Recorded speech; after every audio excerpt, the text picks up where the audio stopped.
نامعلوم افراد نے چھین لی اور سندھ کے جنگلات میں روپوش ہو گئے۔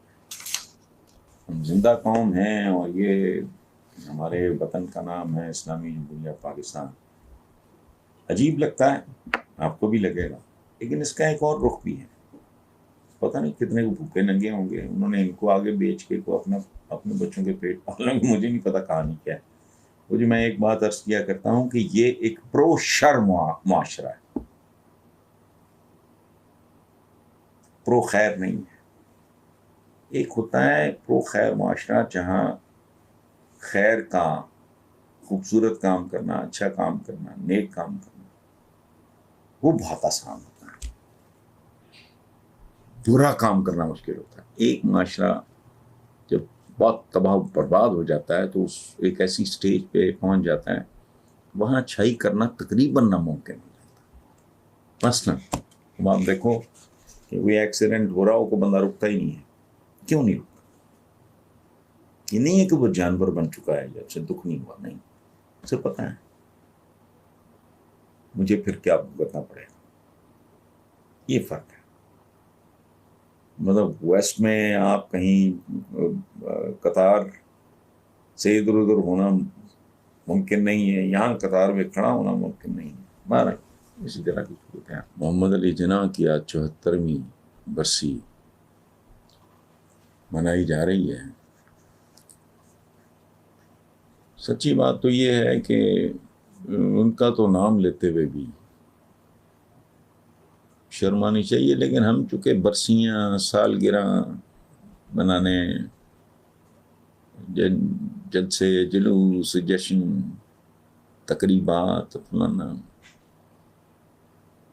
اس طرح کے ڈھکوسلوں کے عادی لوگ ہیں، اس لیے ٹھیک ہے۔ ورنہ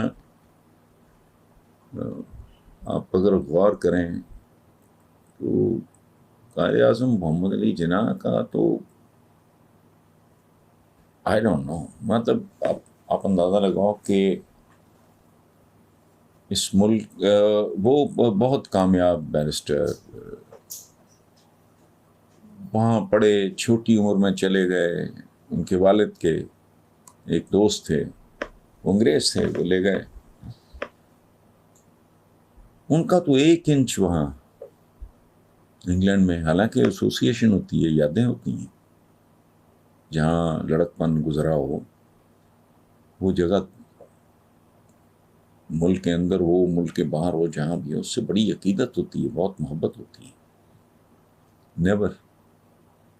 اس کے بعد وہ اس زمانے کے دولت مند ترین لوگوں میں تھے اور اپنی سکل کی بنیاد پہ تھے، اقتدار کے بعد ان کے پاس، اور وہ ایک ایسے آدمی تھے جن کے بارے میں دنیا کہتی تھی کہ ہی از دی اونلی مسلم، کیا؟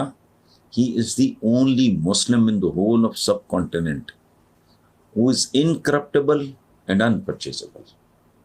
نہ اسے کرپٹ کر سکتے ہو، نہ اسے خریدا جا سکتا۔ اب اس کے بعد یہ لوگ کتنی بے شرمی، کتنی ڈھٹائی سے یہ لوگ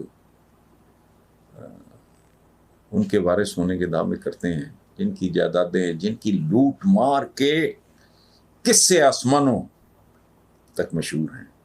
بہرحال وہ ایک شعر 100% نہیں، لیکن پتہ نہیں کیوں مجھے یاد آ گیا، محبوب خزاں مرحوم کا شعر ہے، تجھ سے بچھڑ کر زندہ ہیں، جان بہت شرمندہ ہیں۔ وہ قائد کے بعد جس طرح کے لوگ ہم نے منتخب کیے، جس طرح کے لوگوں کا ظلم، جبر، ایکسپلائٹیشن، زیادتی ہم لوگوں نے برداشت کی اور اس کی قیمتیں چکا رہے ہیں، تو اس پہ سوائے ندامت کے برسیاں منانی